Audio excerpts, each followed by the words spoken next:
So hello guys, welcome to my channel ব্রততির ব্রত কথা। নিয়ে চলে এসেছি আমার জন্মদিনের একটা মিনি ব্লগ।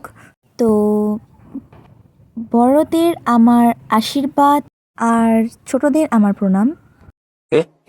ছোটদের আমার আশীর্বাদ আর বড়দের আমার আন্তরিক প্রণাম। So let's start the video.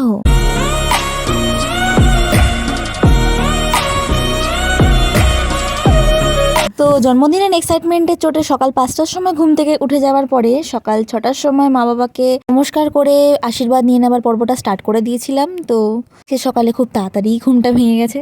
যাই হোক, দেন আমার ডেলি রুটিন বেসিসে আমার সেটা কমপ্লিট করে নিয়ে একেবারে চান করে সকালবেলা মাকে নমস্কার করে নিয়েছিলাম। প্রতিবারের মতোই সকালবেলা ঘুম থেকে উঠে একেবারে সুন্দর করে চান টান করে রেডি হয়ে নিয়ে আমি চলে গেছিলাম ওএনজিসিতে বেরোনোর জন্য, কারণ আমার জন্মদিনে অ্যাটলিস্ট এইটুকুটা ম্যান্ডেটারি। এই বছর আমার যেহেতু 20 হচ্ছে, তো এক্সাইটমেন্টটা আমার চরম লেভেলে ছিল, কিন্তু আমি আমার জন্মদিনের জন্য কিছুই করতে পারিনি। সো যাই হোক, রেডি হওয়ার পর আমি একটা জিনিসই রিয়েলাইজ করলাম যে চুল খোলা অবস্থাতে আমাকে দেখতে বেশি সুন্দর লাগে। তো তারপর আমরা বেরিয়ে গেছিলাম আমাদের গন্তব্যস্থলের জন্য। ওয়েদারটা ওই দিন ছিল খুবই মেঘলা মেঘলা, আর যেহেতু বৃষ্টি বৃষ্টি ওয়েদার ছিল, সারাদিনই বৃষ্টি কম বেশি হয়েছে। তো যাবার পথে আমরা খেয়ে নিয়েছিলাম 3 জনে 3 কাপ চা। আমি কোথায় গিয়ে নিজের ফটোশ্যুটটা করেছি সেটা লোকেশন করে কেউ মাথা খাবে না, আমি বলবো না। লোকেশনটা আমার অনেক দিন আগে থেকেই দেখে রাখা ছিল জায়গাটা, বাট এখানের আগের স্পটগুলোতে আমি গেছি, বাট এই স্পটটাতে আগে কোনোদিন যাইনি।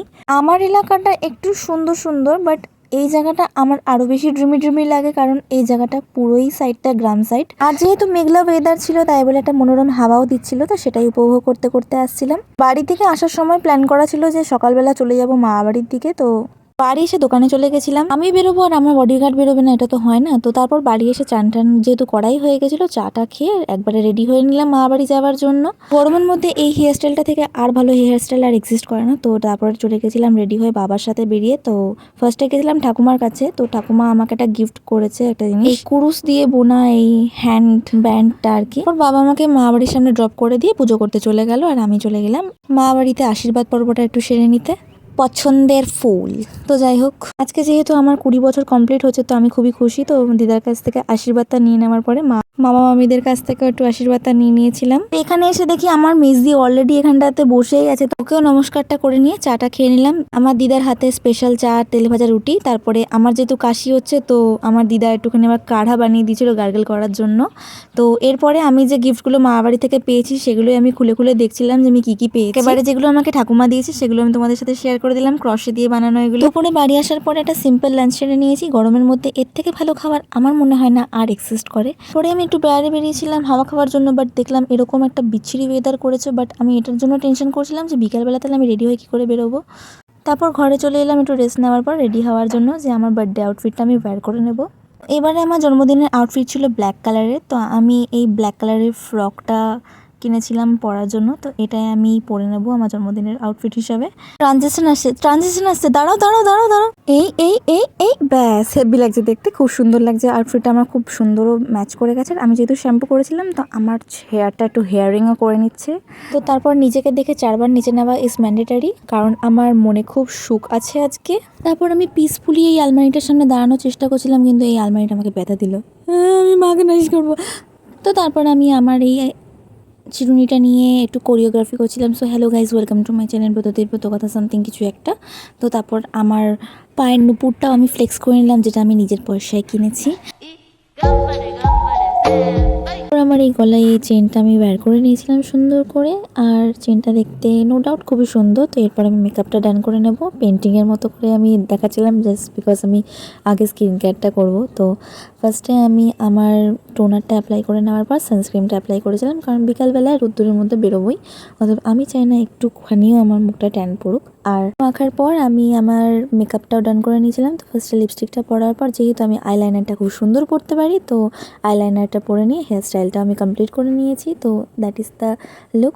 তোমরা আমাকে একদম জাজ করবে না জাস্ট বিকজ আমি এই ইয়াররিংসটা বারবার রিপিট করি। হ্যাঁ, আমার এই ইয়াররিংসটা বারবার রিপিট হয়ে যায়, বাট কিছু করার নেই। আমি এই ইয়াররিংসটা সবথেকে বেশি কমফোর্টেবল থাকি, কারণ আমার কানটা একটু ডিস্টার্ব আছে। তো এরপরে আমি শুটা ওয়্যার করে নেবো আমার পায়ে।